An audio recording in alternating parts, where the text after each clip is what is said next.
Hi, I'm Perry Atkinson, General Manager here at theDove. Hey, check out our other videos and check out our website at theDove.us. Hi, we're back, and again, we have another heartwarming story and special guest with us today. Kain's with us today, and her daughter Lauren have authored a book called A Unique Life Fully Lived, a personal journey of love, hope, and courage. And I think you'll find this to be fascinating because it deals with dealing with special needs children. Kain, nice to have you. Good to see you.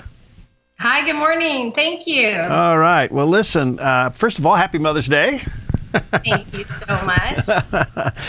Well, listen, fascinating book as you deal with the subject of living and dealing with special needs children. Tell us Lauren's story. Well, in 1994, I gave birth to Lauren, and it was the only thing I really ever wanted to do was to be a mom and a wife. At 6 weeks of age, I took her in to have her one and only DPT vaccine, and she had a seizure 2 hours after that. And then 2 hours after that, she had another seizure. And Lauren had 5-minute tonic-clonic seizures, which means the entire body is involved. Her hands were shaking, her feet were shaking, her eyes were blinking, and she was crying and screaming. And on that day, my life changed forever. And in the beginning, of course, I felt that I was being punished. I felt that something was wrong with me, and how did I deserve this? And I really focused a lot of my time on fixing Lauren because she ended up having severe brain damage from the vaccination, and it just went and attacked her brain. So she never had any head control or trunk control. She never walked. She never talked. She was cortically blind because when the brain doesn't work, the entire body doesn't work. She ended up being fed by a feeding tube, and she ended up at 5 getting a trach where she breathed out of a hole in her neck. And of course, I was a wounded mother and did everything I could to fix her.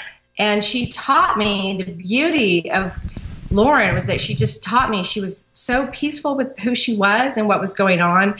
And I really always felt that she was drawn to God. I used to read her different books, but the book that she always listened to was the Bible. It seemed like she became really peaceful.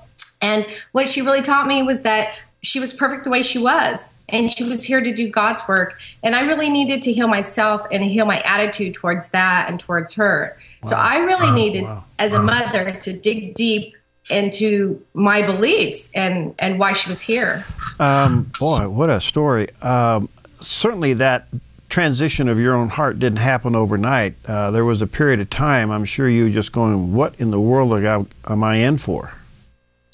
I was a desperate mom, and I cried all the time. In the beginning, I cried for days. I think I had the typical feelings that every parent feels. I felt really isolated. It was before the internet, so I didn't have any friends that had children who are unique. But the thing was that Lauren just always stayed strong, and when her smile was so bright, I knew that she was important, and I just had to kind of really shift my focus. In the beginning, I started, I went back to church. I went back to looking at all my beliefs because, of course, I felt that I was being punished. But what I was learning, and it really took till about Lauren was 3, when I realized that she was just perfect the way she was. And I told her I was going to love her and take care of her. And when she was ready to go, that I would be okay. Because I really felt like she was doing God's work. And I think a lot of parents, there's so much involved with children with special needs that we're constantly running around doing 100 different things, and we feel beaten anyways. And when the society rejects you and, they put you aside because they don't want to catch it or they don't know what to say, it's very, very difficult. So I really felt like Lauren was just my teacher, and I loved her, and we just were strong together. And I wanted to show the community how peaceful she was with her life and how much fun we were having. Fascinating. Tell us about her school experience. It's my very favorite part of life. Well, Lauren and I, every year in January, we would sit down and make goals. And Lauren, she was a very powerful young lady, so we would pray together. Even though she wasn't communicating with words, I always felt she was communicating inside, and she would communicate with her expressions. So I would go over and talk to her about what she wanted, and I would trust my gut. And one year, she was 11, and she wanted friendships. And, I would pray a lot with Lauren, and so we just prayed about what we wanted to set our goals. And so our goals were to have friends. And that happened in middle school. And Lauren was very sick all the time. The doctors used to always pull her out of school.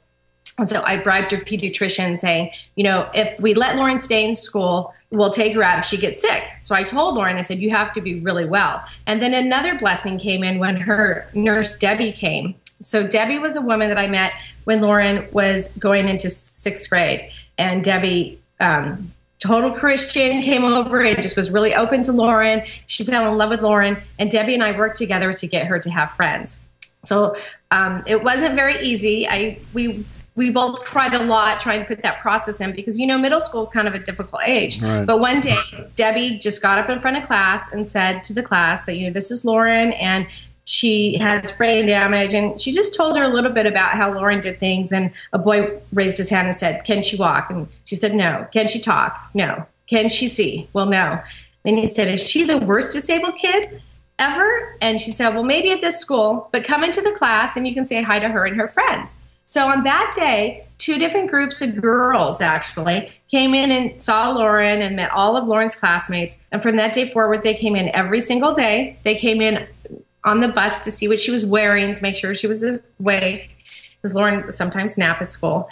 And they started working in her class, and they just became friends with her. And I thought that being a parent of a severely disabled child, that, you know, I would never have friends for her, and that really hurt my heart. But this magical thing, you know, we prayed about it, and then all of a sudden, and we worked really hard, and things started happening. And so Debbie started calling me and asking me all kinds of questions. The girls want to know about this. The girls want to know about this. They wanted to know what she watched on TV, if she cried, if I loved her.